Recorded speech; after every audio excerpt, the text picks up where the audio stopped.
Hi everybody, and welcome to Supermicrobes TV. In today's episode, we will be looking at the treatment of toxic and radioactive pollutants.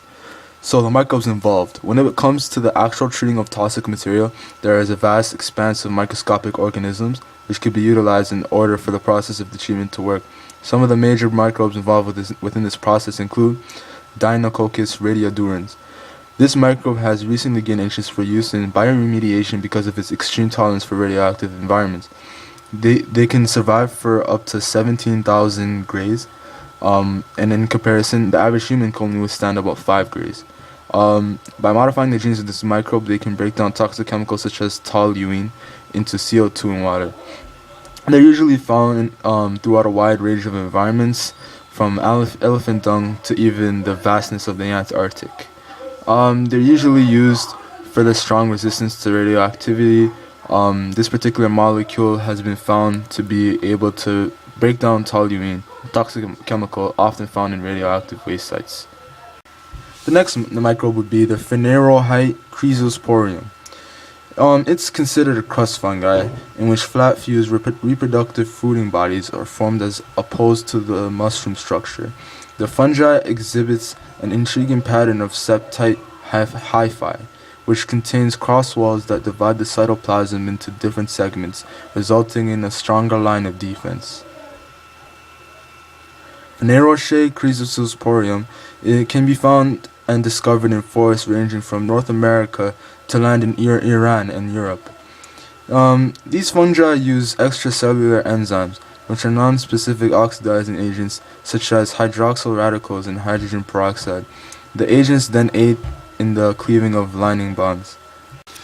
The picture above is Pseudomonas putida. It's a gram-negative bacillus bacteria containing multiple flagella. It is one of the most versatile microbes. It is a soil bacteria and has the potential to clean up organic pollutants due to its capability to resist organic solvents found in its habitat. But Pseudomonas putida is naturally found in soil, the microbe's natural habitat. It thrives here because it has the capability of resisting solvents found in the soil, which would otherwise kill it. As previously mentioned, it is possible to genetically engineer a strain of this bacteria.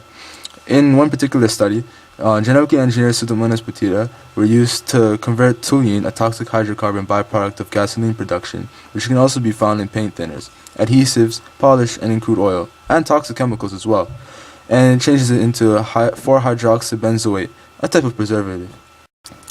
Nitrobacter hamburgensis is a pear-shaped gram-negative bacteria, which is part of the Nitrobacter group of bacteria.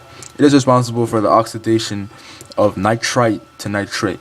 And this is a picture of it. Nitrobacter hamburgensis is usually found in soil, building sandstone, and sewage sludge. The bacteria's main function is the treatment of toxic waste called aerobic ammonia oxidation, a metabolic pathway. These bacteria are very important for the environment as they convert nitrites into nitrates, thus allowing the plants to use it. This is Nitrosomonas europaea. Nitrosomonas europaea is a gram-negative bacteria that utilizes the oxidation of ammonia and nitrite in order to grow and provide energy for its metabolic processes. Nitrosomonas europaea lives in several places such as soil, sewage, fresh water, the walls of buildings, and on the surface of monuments, especially in polluted areas where the air contains high levels of nitrogen compounds. Since Nitrosomonas europaea are significant for the first step of ammonia oxidation, they are used in the treatment of industrial and sewage waste. It is also capable of degrading trichloroethylene, a very unstable compound with prolonged exposure to metals. Nitrosomonas europaea is also capable of oxidizing benzene. The last one is Pericoccus denitrificans. Pericoccus denitrificans is a bacteria recognized for its ability to reduce the volatile and toxic nitrate compounds into much safer compounds. It is considered an extremophile for its ability to exist in extremely harsh environments such as sulfur and C1. Pericoccus denitrificans is naturally found in soil, and they're extremely versatile bacteria that have the ability to decompose a wide variety of compounds. They're also able to live in aerobic, anaerobic environments, and they have the ability to acquire energy from organic and inorganic compounds. Pericoccus denitrificans have been extremely useful in regards to the biotechnology field. The metabolic process in this picture is also known as denitrification. It is the second step to aerobic ammonia oxidation. The bacteria which is responsible for this process is Pericoccus Paracoccus denitrifications, which was an organism mentioned earlier. So denitrificans absorbs nitrate and uses the enzyme nitrate reductase to oxidize it into nitrite. Nitrite is then further oxidized into nitric oxide by the enzyme nitrite reductase. The nitric oxide is converted into nitrous oxide by the enzyme NOR, and finally the nitrous oxide is converted into nitrogen gas by the enzyme nitrous oxide reductase.